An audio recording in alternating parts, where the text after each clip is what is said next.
കഥ നെയ്പായസം. രചന മാധവിക്കുട്ടി. കൊച്ചുകുട്ടികൾക്ക് കഥാവതരണത്തിനും കഥാപ്രസംഗം അവതരിപ്പിക്കാനും പറ്റിയ ഉചിതമായ കഥയാണ് നെയ്പായസം.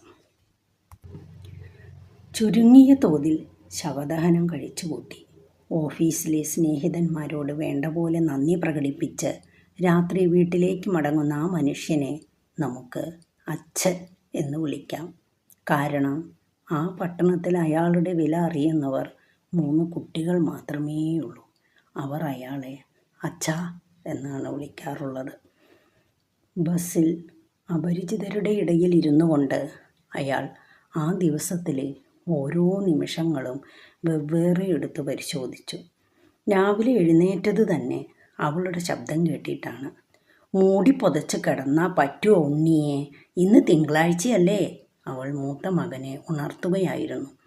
അതിനുശേഷം ഉലഞ്ഞ വെള്ളസാരി ഉടുത്ത് അവൾ അടുക്കളയിൽ ജോലി തുടങ്ങി. തനിക്കൊരു വലിയ കോപ്പയിൽ കാപ്പി കൊണ്ടുവന്നു തന്നു. പിന്നെ എന്തെല്ലാം ഉണ്ടായി? മറക്കാൻ പാടില്ലാത്ത പല വാക്കുകൾ അവൾ പറഞ്ഞു. എത്ര തവണ ശ്രമിച്ചിട്ടും അവൾ പിന്നീട് പറഞ്ഞതൊന്നും ഓർമ്മ വരുന്നില്ല. മൂടിപ്പൊതിച്ച് കിടന്നാൽ പറ്റുമോ, ഇന്ന് തിങ്കളാഴ്ചയല്ലേ?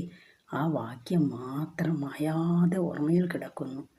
അതൊരു ഈശ്വരനാമം എന്ന പോലെ അയാൾ മന്ത്രിച്ചു. അത് മറന്നുപോയാൽ തൻ്റെ നഷ്ടം പെട്ടെന്ന് അസഹനീയമായി തീരുമെന്ന് അയാൾക്ക് തോന്നി. ഓഫീസിലേക്ക് പോകുമ്പോൾ കുട്ടികൾ കൂടെയുണ്ടായിരുന്നു. അവർക്ക് സ്കൂളിൽ വെച്ച് കഴിക്കാനുള്ള പലഹാരങ്ങൾ ചെറിയ അലുമിനിയ പാത്രങ്ങളിലാക്കി അവൾ എടുത്തുകൊണ്ടുവന്ന് തന്നു. അവളുടെ വലത്തെ കയ്യിൽ കുറച്ച് മഞ്ഞൾപ്പൊടി പറ്റി നിന്നിരുന്നു. ഓഫീസിൽ വെച്ച് അവളെപ്പറ്റി ഒരിക്കലെങ്കിലും ഓർക്കുകയുണ്ടായില്ല. 1-2 കൊല്ലങ്ങൾ നീണ്ടു നിന്നൊരു അനുരാഗബന്ധത്തിൻ്റെ ഫലമായിട്ടാണ് അവർ വിവാഹം കഴിച്ചത്. വീട്ടുകാരുടെ സമ്മതത്തോടെയല്ല.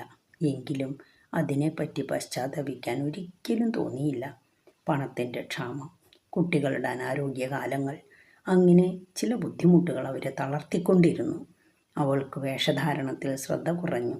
അയാൾക്ക് പൊട്ടിച്ചിരിക്കാനുള്ള കഴിവ് ഏതാണ്ടൊക്കെ നശിച്ചു. എന്നാലും അവർ തമ്മിൽ സ്നേഹിച്ചു.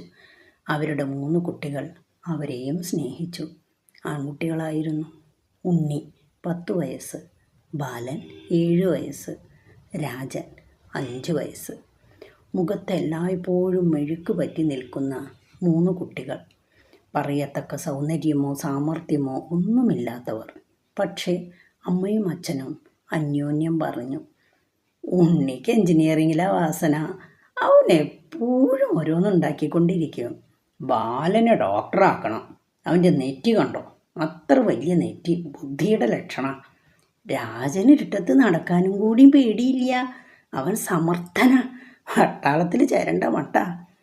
അവർ താമസിച്ചിരുന്നത് പട്ടണത്തിൽ ഇടത്തരക്കാർ താമസിക്കുന്ന ഒരു ചെറിയ തെരുവിലാണ്. 1-ാം നിലയിൽ 3 മുറികളുള്ള ഒരു ഫ്ലാറ്റ്. ഒരു മുറിയുടെ മുമ്പിൽ കഷ്ടിച്ച് 2 ആൾക്ക് നിൽക്കാൻ സ്ഥലമുള്ള ഒരു കൊച്ചു വരാന്തയുണ്ട്. അതിൽ അമ്മ നനച്ചുണ്ടാക്കിയ ഒരു പനിനീർ ചെടി ഒരു പൂച്ചട്ടിയിൽ വളരുന്നു. പക്ഷേ ഇതേവരെ പൂവുണ്ടായിട്ടില്ല. അടുക്കളയിൽ ചുമരിന്മേൽ തറച്ചിട്ടുള്ള കൊളുത്തുകളിൽ പിച്ചള ചട്ടുകങ്ങളും കരണ്ടികളും തൂങ്ങിക്കിടക്കുന്നു.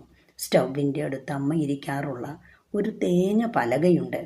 അവൾ അവിടെ ഇരുന്ന് ചപ്പാത്തി ഉണ്ടാക്കുമ്പോഴാണ് സാധാരണയായി അയാൾ ഓഫീസിൽ നിന്ന് മടങ്ങിയെത്തുക. ബസ് നിന്നപ്പോൾ അയാൾ ഇറങ്ങി. കാലിൻ്റെ മുട്ടിന് നേരിയൊരു വേദന തോന്നി. വാതമായിരിക്കുമോ? താൻ കിടപ്പിലായ കുട്ടികൾക്ക് ഇനി ആരാളുള്ളത്? പെട്ടെന്ന് അയാളുടെ കണ്ണുകൾ നിറഞ്ഞു. അയാൾ ഒരു മുഷിഞ്ഞ കൈലേസ് കൊണ്ട് മുഖം തുടച്ച് ധൃതിയിൽ വീട്ടിലേക്ക് നടന്നു. കുട്ടികൾ ഉറങ്ങിയിരിക്കുമോ? അവർ വല്ലതും കഴിച്ചുവോ? അതോ കരഞ്ഞ് ഉറങ്ങിയോ? കരയാനുള്ള തൻ്റെ ഇടവും അവർക്ക് വന്നു കഴിഞ്ഞിട്ടില്ല. ഇല്ലെങ്കിൽ താൻ അവളെ എടുത്ത് ടാക്സിയിൽ കയറ്റിയപ്പോൾ ഉണ്ണി മാത്രം കരഞ്ഞു. ഉണ്ണി എന്താണ് കരയാതെ വെറുതെ നോക്കിക്കൊണ്ട് നിന്നത്? ചെറിയ മകൻ മാത്രം കരഞ്ഞു. പക്ഷേ അവന് ടാക്സിയിൽ കയറണമെന്ന് വാശിയായിരുന്നു. മരണത്തിൻ്റെ അർത്ഥം അവൻ അറിഞ്ഞിരുന്നില്ല. തീർച്ച. താൻ അറിഞ്ഞിരുന്നുവോ? ഇല്ല. എന്നും വീട്ടിൽ കാണുന്ന